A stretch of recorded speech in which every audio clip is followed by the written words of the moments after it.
Movie की शुरुआत में एक आदमी को देखते हैं जिसका नाम होता है ट्रेंजियो। ट्रेंजियो उस टाइम एक एयरपोर्ट पर जाता है और जब वो एयरपोर्ट पर जाता है तो हम उसे काफी परेशान देखते हैं। देखने से लग रहा था कि शायद उसकी कोई फ्लाइट मिस हो गई है, लेकिन असल में उसकी फ्लाइट मिस नहीं हुई थी, बल्कि सच तो कुछ और ही था। इसके बाद रिसेप्शन पर जाता है और वहाँ से पूछता है कि वेस्ट जाने वाली फ्लाइट कब निकलेगी। तब उसे बताया जाता है कि 2 घंटे बाद निकलेगी। तब ये सुनने के बाद ये टिकट लेता है जिससे कि ये टर्मिनल को क्रॉस कर सकेगा। इसके बाद यहीं पर हमें एक लेडी दिखाई जाती है जो कि अपनी एक फ्रेंड जो कि न्यूयॉर्क में थी उसे वीडियो चैट कर रही थी, लेकिन तभी अचानक से उसकी फ्रेंड बेहोश हो जाती है। अब ये देखकर ये लेडी जो एयरपोर्ट पर थी ये काफी परेशान हो जाती है क्योंकि इस टाइम ये अपने फ्रेंड की मदद नहीं कर सकती। यहाँ पर कुछ लोग टीवी देख रहे होते हैं, लेकिन तभी वो देखते हैं कि एक न्यूज रिपोर्टर न्यूज देते देते बेहोश हो गई है। और सिर्फ वही नहीं बल्कि बाहर और भी बहुत सारे ऐसे लोग हैं जो बेहोश होकर जमीन पर पड़े हुए हैं, लेकिन किसी को भी इसकी वजह नहीं पता। अब जो लोग ये न्यूज देख रहे थे उन्हें लग रहा था कि ये जरूर कोई ना कोई जोक है, क्योंकि इस तरह एकदम से लोग बेहोश कैसे हो सकते हैं। लेकिन ट्रेंजियो जानता है कि ये कोई जोक नहीं है, बल्कि ये एक सीरियस सिचुएशन है। यहाँ पर ट्रेंजियो कहता है कि ये अब उसका टाइम है, अब उसे एक्शन लेना चाहिए। इसीलिए वो फौरन से टर्मिनल की तरफ जाता है और वहाँ पर जैसे ही गार्ड डिस्ट्रैक्ट होता है तो ये फौरन से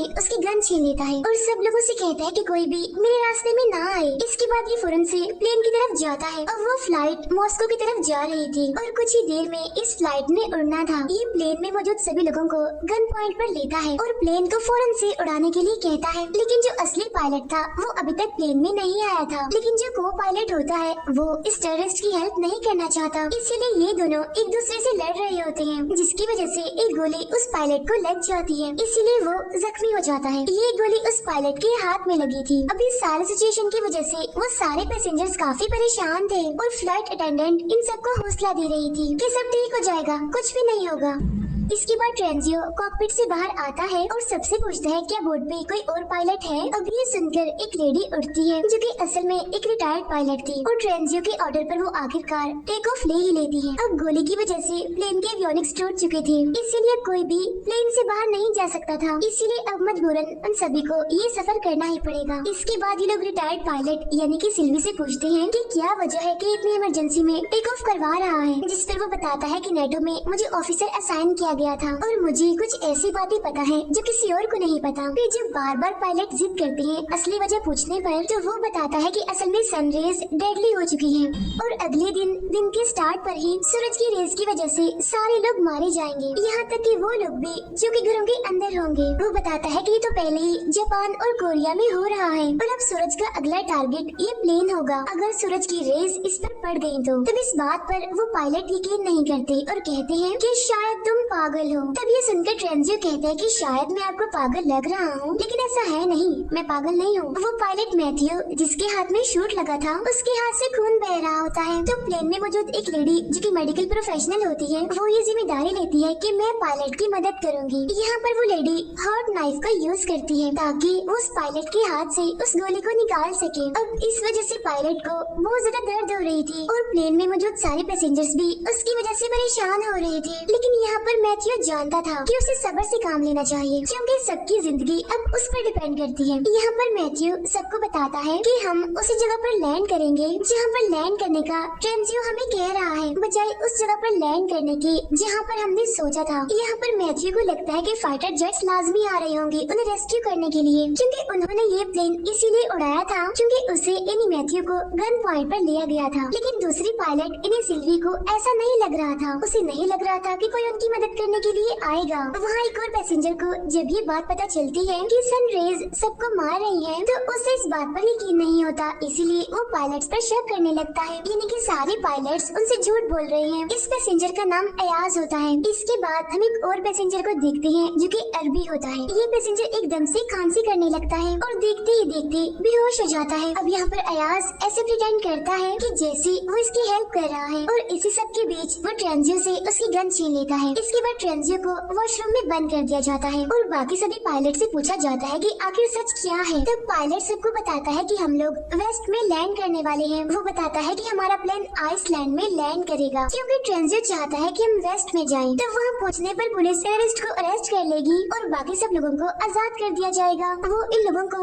सूरज के बारे में भी बताता है। वो बताता है कि ट्रेंजियो को लगता है कि सूरज की रेज लोगों को मार रही है। तब इस पर बाकी पैसेंजर्स को भी याद आता है कि उन्होंने भी काफी अजीब चीजें देखी हैं, इसलिए वो सभी लोग अपनी अपनी फैमिलीज के लिए परेशान होते हैं। तब इस पर पायलट मैथ्यू उन सबसे कहता है परेशान होने की जरूरत नहीं है, मैं एज ए कैप्टन आप सबकी जिम्मेदारी लेता हूँ और मैं आप सभी को बचा लूंगा। इसके बाद हम देखते हैं कि ये प्लेन वेस्ट में पहुँच जाता है और ये प्लेन आइसलैंड में लैंड करने ही वाला होता है। लेकिन तभी वो पायलट देखता है कि यहाँ पर तो पहले ही बहुत सारे प्लेन्स हैं और इतने ज्यादा प्लेन्स होने की वजह से कुछ प्लेन्स तो क्रैश भी हो गए हैं और तो और यहाँ पर लैंड करने की जगह भी नहीं है, लोग भी इधर उधर भाग रहे हैं, जिससे पायलट को यकीन हो जाता है कि ट्रेंजियो सच ही कह रहा था। लेकिन अब क्योंकि इनके पास लैंड करने की कोई और जगह नहीं है तो ये सोचते हैं कि थोड़ा आगे जाकर स्कॉटलैंड में लैंड करेंगे। इसके बाद ट्रेंजियो को वॉशरूम से बाहर निकाला जाता है और उससे कहा जाता है कि सबको इस सिचुएशन के बारे में बताओ, यानी कैसे सूरज की रेज सबको मार रही है। ट्रेंजियो कहता है कि मुझे सबके बारे में मेरे सीनियर से पता चला और मैं तो खुद भी नहीं जानता कि ये सब कुछ क्यों हो रहा है और ये सब कुछ कब खत्म होगा। मैं तो बस इतना जानता हूँ कि अगर हमने बचना है तो हमें सूरज से कहीं दूर लैंड करना पड़ेगा, किसी ऐसी जगह पर जहाँ पर सूरज की रेस ना पहुँचती हो। अब यहाँ वही अरबी जो कुछ टाइम पहले बेहोश हो गया था वो अभी भी जिंदा होता है और बड़ी ही मुश्किलों से वो सांस ले रहा होता है। वो बस मरने ही वाला होता है और अपनी आखिरी सांसों में वो सबको बताता है कि मैंने डायमंड्स स्वेलो कर लिए थे। अब यहाँ पर वो नर्स पूरी कोशिश करती है कि किसी तरह से इस आदमी के अंदर से उन डायमंड्स को निकाल दिया जाए, लेकिन उसकी कोशिशें नाकामयाब ही रहती हैं। इसके बाद हम देखते हैं कि ये लोग स्कॉटलैंड में इमरजेंसी लैंडिंग करते हैं। अब ये लैंडिंग काफी मुश्किल थी और प्लेन एक दीवार को हिट करने ही वाला था, लेकिन बड़ी मुश्किलों से कुछ ही सेकंड्स पहले आखिरकार ये प्लेन को रोक ही लेते हैं। अब जैसे ये सारे लोग लैंड करते हैं तो इनके पास बहुत सारे मैसेजेस और बहुत सारे नोटिफिकेशंस आते हैं इनकी फैमिलीज की तरफ से। इंटरनेट पर भी हर तरफ न्यूज चल रही थी जिसमें बताया जाता है कि आधी दुनिया के लोग तो मर चुके हैं सूरज की रेस की वजह से और आधे अभी बचे हुए हैं। ये एयरपोर्ट खाली था क्योंकि लोग यहाँ से भाग चुके थे। अब ये लोग डार्क प्लेस को ढूंढ रहे थे कि कहीं पर भी इन्हें डार्क प्लेस मिले और ये वहाँ पर छुप जाएं। जबकि न्यूज में बताया जा रहा था कि अगर सूरज निकलता है तो तब अगर कोई इंसान बंकर में जाकर भी छुप जाए तो वो भी मर जाएगा। अब यहाँ पर इन सभी पैसेंजर्स को भी वेस्ट की तरफ ही फ्लाई करना था, इसलिए ये सारे अपना जरूरी सामान और सप्लाईज को इकट्ठा करना शुरू करते हैं। इनमें से एक आदमी जो कि अपनी वाइफ के पास वापस जाना चाहता था उन सबसे लड़ रहा होता है कि मुझे वेस्ट की तरफ नहीं जाना, इसलिए यहाँ पर उसे अलाउ किया जाता है कि वो वापस जा सकता है। अब इनका अगला स्टॉप था कनाडा और वहाँ जाकर ये अपने प्लेन का फ्यूल दोबारा से भरेंगे और अपने रेडियो को फिक्स करेंगे। कुछ ही टाइम के बाद इंटरनेट ठीक हो जाता है जिससे सभी लोगों को उनके मैसेजेस मिलने लगते हैं और ये मैसेजेस उन सबके प्यारों के आखिरी मैसेजेस थे क्योंकि अब उन सबकी मौत हो चुकी है। तभी एक आदमी सब लोगों को बताता है सूरज की वजह से लोगों की मौत इसीलिए हो रही है क्योंकि इसकी वजह पोलैरिटी है। अब इनमें एक आदमी था जो कि क्लाइमेट एक्सपर्ट था, वो ये जानता था कि सन पोलैरिटी क्या होती है। वो बताता है कि हर 11 साल के बाद सूरज का मैग्नेटिक फील्ड रिवर्स हो जाता है, लेकिन इस बार सूरज की रिवर्स होने की डेंसिटी थोड़ी कमजोर देखी गई। उसका कहना था कि जमीन में हर उस जगह पर गैमा रेज का ब्लास्ट किया गया है जहाँ तक सूरज की रोशनी आती है और इन्हें गैमा रेज की वजह से ही लोग मर रहे हैं। अब इस थियरी को प्रूव करने के लिए भी इनके पास कोई रास्ता नहीं था, लेकिन तभी हम देखते हैं कि अयाज को एक नई रिपोर्ट मिलती है जिसमें बताया गया कि RAF के सर्विसमैन जो कि इन्होंने पिक किए हैं और इस टाइम इनके प्लेन में है वो असल में टेररिस्ट हैं जो कि अफगानिस्तान से आए हैं। इन्हें अरेस्ट कर लिया गया था और इन्हें इनकी कंट्री में वापस लेकर जाया जा रहा था। बाहर हम देखते हैं कि उनमें से एक टेररिस्ट एक बुरे आदमी से लड़ रहा होता है और बाद में उसे धक्का देता है जिसकी वजह से उस बुरे आदमी की मौत हो जाती है। अब ये बात जब पायलट को पता चलती है तो मेन पायलट ये डिसाइड करता है कि वो उन टेररिस्ट को कनाडा में छोड़कर अपनी फर्दर एक दूसरी फ्लाइट लेंगे। इसके बाद ये लोग लैंड करते हैं और अब सूरज निकलने में सिर्फ 2 घंटे रह गए थे। यहाँ पर उन टेररिस्ट को कहा जाता है कि आप रेडियो को रिपेयर करने के लिए यहाँ आसपास कोई शॉप देखें। तब इस बात पर वो 2 पैसेंजर्स को अपने साथ ले जाने के लिए कहते हैं। वो कहते हैं अच्छा ठीक है हम शॉप ढूंढने के लिए जाएंगे, लेकिन साथ में जेकब और गैब्रियल को लेकर जाएंगे। अब यहाँ पर जेकब को तो सारे प्लान का पता था, लेकिन गैब्रियल को इस बारे में नहीं पता था। फिर जब जेकब और गैब्रियल टेररिस्ट के साथ जाते हैं तो जेकब उन टेररिस्ट को रूम में लॉक करता है और गैब्रियल को अपने साथ लेकर भागना चाहता है, लेकिन गैब्रियल जिसे प्लान का नहीं पता था वो उनको छोड़कर जाना नहीं चाहती थी। जेकब फौरन से प्लेन की तरफ भागता है क्योंकि उसके पास पास इतना टाइम नहीं था कि वो यहाँ पर खड़े होकर गैब्रियल को उसके साथ जाने के लिए मनाता, इसीलिए वो फौरन से ही प्लेन की तरफ जाता है, जबकि टेररिस्ट उसका पीछे कर रहे थे। यहाँ पर गैब्रियल इस सिटी में रह गई थी और उसके बगैर ही प्लेन टेक ऑफ कर लेता है और वो टेररिस्ट जो कि जेकब का पीछा कर रहे थे वो प्लेन की विंडो पर बुलेट से शूट करते हैं। अगर प्लेन अपना लेवल एल्टीट्यूड मेंटेन रखता है तो ये विंडो नहीं टूटेगी। इस प्लेन में एक बच्चा भी होता है जो कि काफी बीमार होता है और यहाँ पर अयाज उससे बात करने की कोशिश करता है कि शायद वो उसकी कोई हेल्प कर सके, लेकिन उस बच्चे की मदद उसे कहती है कि दूर रहो मेरे बच्चे से, इसे बात मत करो। लेकिन तभी इन्हें हवाई से किसी जगह से रेडियो सिग्नल्स मिलते हैं। अब इन सिग्नल से इन्हें पता चलता है कि हवाई में कुछ पैसेंजर्स हैं जो कि अंडर वाटर बंकर में हैं और उस बंकर की वजह से ही वो अभी तक जिंदा है। अब मैथ्यू पायलट उन्हें बचाने के लिए जाना चाहता था, तब दूसरी पायलट कहती है कि हमें तो ये भी नहीं पता कि मैसेज क्लियर भी है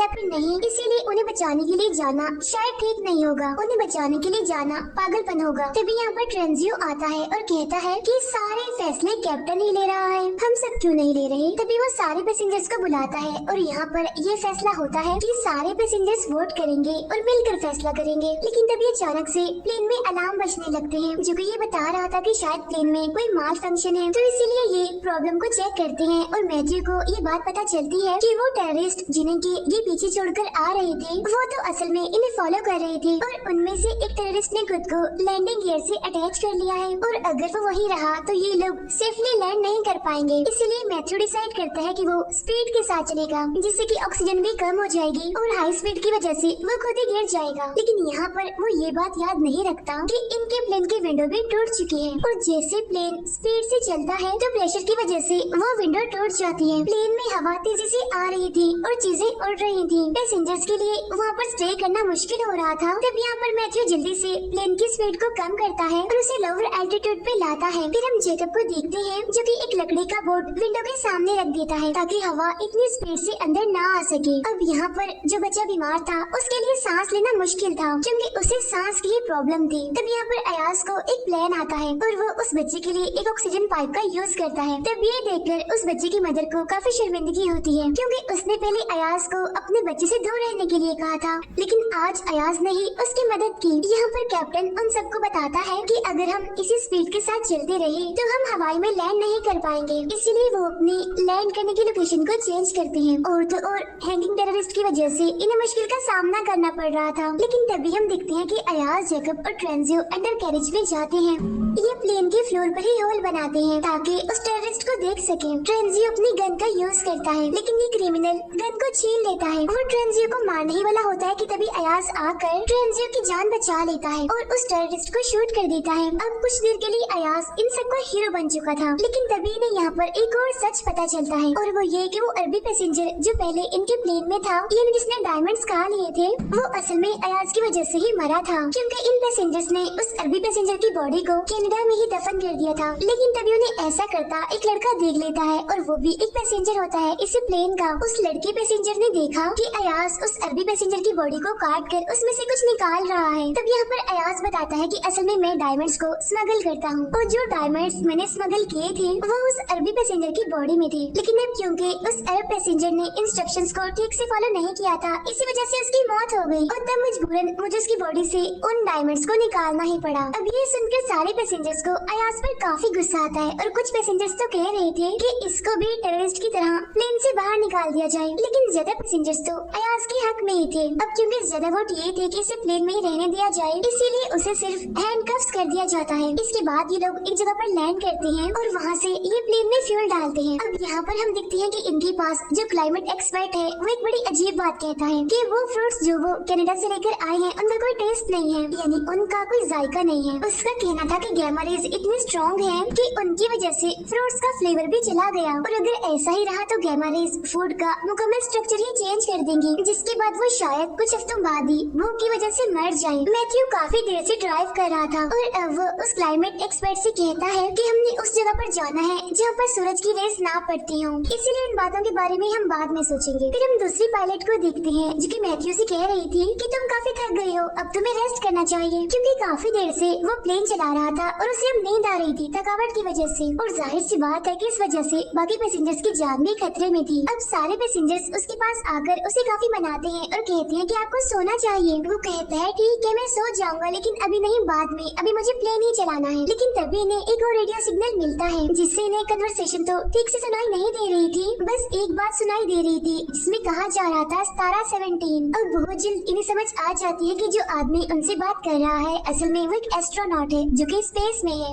अब ये लोग काफी हैरान थे इस वजह से कि वो जिंदा है और लग रहा था कि शायद वो जमीन पर मौजूद कंट्रोल रूम से बात कर रहा है। अब ये लोग डिसाइड करते हैं कि ये लोग नेटो के हेडक्वार्टर तक जाएंगे, यानी जहाँ से ये सब कुछ शुरू हुआ। वहाँ मैथ्यू जो कि वॉशरूम में गया था, ये सब लोग आकर देखते हैं कि वो तो बेहोश पड़ा हुआ है वहाँ पर। असल में उसके हाथ पर जो गोली लगी थी उसकी इंजरी पहले से ज्यादा सीरियस हो गई थी, जिसकी वजह से पॉइजन उसकी पूरी बॉडी में ही फैल रहा है। तब इन पैसेंजर्स में से जो नर्स होती है वो कहती है कि अगर हम लोग किसी तरह हॉस्पिटल पहुँच जाए तो मैं इसका ऑपरेशन कर दूंगी। अब दूसरी पायलट जिसका नाम सिल्वी है वो काफी परेशान होती है ये सोचकर कि मैथ्यू के बगैर मैं प्लेन अकेली कैसे चलाऊंगी। तब सारे पैसेंजर्स उसे इंसिस्ट करते हैं कि तुम्हें ट्राई करना होगा, अगर तुम्हें इसका एक्सपीरियंस नहीं है तो फिर भी तुम्हें ये प्लेन चलाना है क्योंकि अब तुम भी हमारी एक आखिरी उम्मीद हो।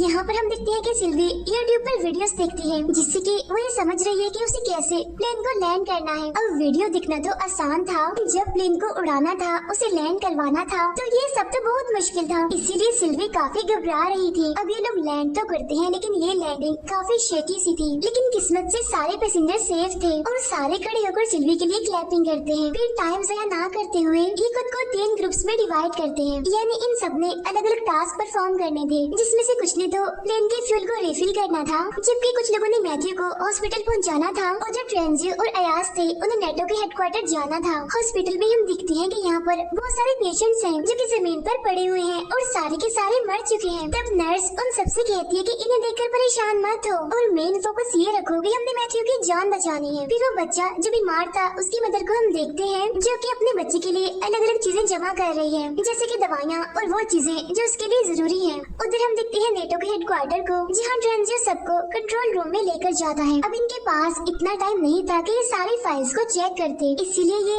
सर्वेलेंस वीडियो को देखने का डिसाइड करते हैं कि शायद इन्हें उन वीडियोस में कुछ मिल जाए। तब इनमें से एक मेंबर थोड़ा दूर होता है तो हम देखते हैं कि ट्रेंजियो की अयाज के साथ फाइट हो जाती है। यहाँ पर ट्रेंजियो एक्सीडेंटली अयाज को हिट करता है जिससे कि अयाज बेहोश हो जाता है और उसकी बॉडी से बहुत सारा खून निकलने लगता है। वहाँ इनका एक दूसरा मेंबर जो कि एक रिकॉर्डिंग लेने में कामयाब हो जाता है। असल में इस रिकॉर्डिंग में कुछ ऑफिशियल्स बातें कर रहे थे, ये बातें एक डैम के नीचे बने बंकर के बारे में थी और उसी जगह का नाम था तारा 17, यानी सेम वही जगह जिसके बारे में इन्होंने रेडियो में भी सुना था। अब जिस लड़के ने ये रिकॉर्डिंग ली होती है उसका नाम रिक होता है। अब इन्हें जाकर ये बात अपने बाकी मेंबर्स को बतानी थी, लेकिन तभी हम देखते हैं कि ट्रेंजियो आकर रिक को बताता है कि मैंने अयाज को मार दिया है। तब रिक आकर देखते हैं कि उसकी पूरी बॉडी खून में लथपथ है। वहाँ हम देखते हैं कि मैथ्यू की हालत अब पहले से बेहतर है। इसके बाद मैथ्यू को प्लेन में लाया जाता है, बाकी सब मेंबर्स भी प्लेन में वापस आ जाते हैं। ऑपरेशन के बाद मैथ्यू काफी बेटर फील कर रहा है। ट्रेंजियो सबको बताता है कि अब हमें अयाज का इंतजार नहीं करना चाहिए क्योंकि अब वो वापस नहीं आएगा। सभी लोग परेशान थे कि आखिर क्यों अयाज वापस नहीं आएगा और जब मैथ्यू इंजन स्टार्ट करता है तो ये सारे लोग देखते हैं कि अयाज इनके प्लेन के बिल्कुल सामने था। अब अयाज को प्लेन में ले लिया जाता है और ट्रेंजियो के हाथ बांध दिए जाते हैं। यहाँ पर सिल्वी उन सबको बताती है कि अगर हमारे बल्गेरिया के प्लेन ने काम ना किया, यानी डैम में मौजूद उस बंकर में जाने का, तो हमारे पास इतना फ्यूल नहीं होगा कि हम फर्दर किसी और जगह पर जा सकें। और जैसे ये लोग लैंड करेंगे इनके पास सिर्फ 20 मिनट होंगे जिसमें कि ये भागकर बंकर की तरफ जाएंगे। यहाँ अयाज की तबीयत खराब होने लगती है क्योंकि उसका बहुत सारा खून बह चुका था। यहाँ पर सारे लोग अयाज से पूछते हैं कि ट्रेंजियो ने तुम्हारे साथ ऐसा किया, इसके बाद तुम उसे क्या सजा देना चाहते हो। तब ये सुनकर अयाज कहता है कि मैं नहीं चाहता कि वो मरे, बल्कि मैं चाहता हूँ कि वो हमारे साथ उस बंकर के पास जाए। अब क्योंकि बंकर काफी दूर था तो इसीलिए जैसे प्लेन लैंड होता है तो ये सारे लोग गाड़ियों पर बैठकर बंकर की तरफ जाने लगते हैं। इन सारे पैसेंजर्स को 2 ग्रुप में डिवाइड किया गया था, यानी कि 2 गाड़ियों पर ये लोग जा रहे थे। इनमें पहली गाड़ी को सिल्वी ड्राइव कर रही थी और दूसरी गाड़ी को ड्राइव कर रहा था अयाज। अब क्योंकि खून निकलने की वजह से अयाज की तबीयत खराब होती है, इसीलिए अयाज और उसके साथियों की गाड़ी क्रैश हो जाती है। लेकिन पहली गाड़ी जिसे कि सिल्वी चला रही थी वो काफी दूर पहुंच चुकी थी। सिल्वी जल्दी से एक टर्न लेती है और एक आधे खुले हुए गेट से अंदर एंटर कर जाती है। अब एक पैसेंजर इस गेट को टच भी करता है लेकिन वो पीछे की तरफ गिर जाता है क्योंकि उस गेट में करंट था। अब इन्हें यहाँ पर ये बात पता चलती है कि इन्हें बटन को प्रेस रखना है है जब तक ये सारे पैसेंजर्स अंदर नहीं आ जाते। और बटन प्रेस करना इसीलिए जरूरी है क्योंकि जब तक बटन प्रेस रहेगा तो गेट भी ओपन ही रहेगा। यहाँ पर ट्रेंजियो कहता है कि मैं बटन को प्रेस रखूंगा और तब तक सारे पैसेंजर्स अंदर आ जाएं। यहाँ सिल्वी ट्रेंजियो के हाथों को बांध देती है क्योंकि उसे शक था कि कहीं ट्रेंजियो उन्हें धोखा न दे दे, इन्हें जैसा कि उसने अयाज के साथ किया। वो ट्रेंजियो से कहती है कि तुम्हें तभी आजाद किया जाएगा जब सारे मेंबर्स अंदर आ जाएंगे, यानी कि वो सारे मेंबर्स भी जो कि अयाज के साथ उसकी गाड़ी में थे। ट्रेंजियो के हाथों को बांधकर सिल्वी और बाकी सारे मेंबर्स अंदर चले जाते हैं। उधर अयाज अपने सारे मेंबर्स को लेकर लेफ्ट टर्न लेता है, यानी वो एक डिफरेंट टर्न लेता है और वो एक डिफरेंट गेट से डैम की बंकर में एंटर करता है। अब क्योंकि ये लोग किसी और गेट से आए थे इसलिए ट्रेंजियो वहाँ पर अकेला रह गया था, जबकि वहाँ पर सारे मेंबर्स अब बंकर के अंदर पहुँच चुके थे। अब इन सभी लोगों को फाइनली मिलिट्री के लोग वेलकम करते हैं और वो इन्हें बताते हैं कि आप सब अब बिल्कुल सेफ हैं। लेकिन ट्रेंजियो तो बाहर ही रह गया था। वो यहाँ पर अपने गॉड से अपनी की गई गलतियों की माफी मांगता है और सूरज को फेस करने के लिए तैयार होता है। अब प्लेन के सारे पैसेंजर्स तो बच जाते हैं, लेकिन सूरज की रेस की वजह से ट्रेंजियो मारा जाता है। और इसी के साथ ही ये मूवी यहीं पर एंड हो जाती है। Thank you for watching.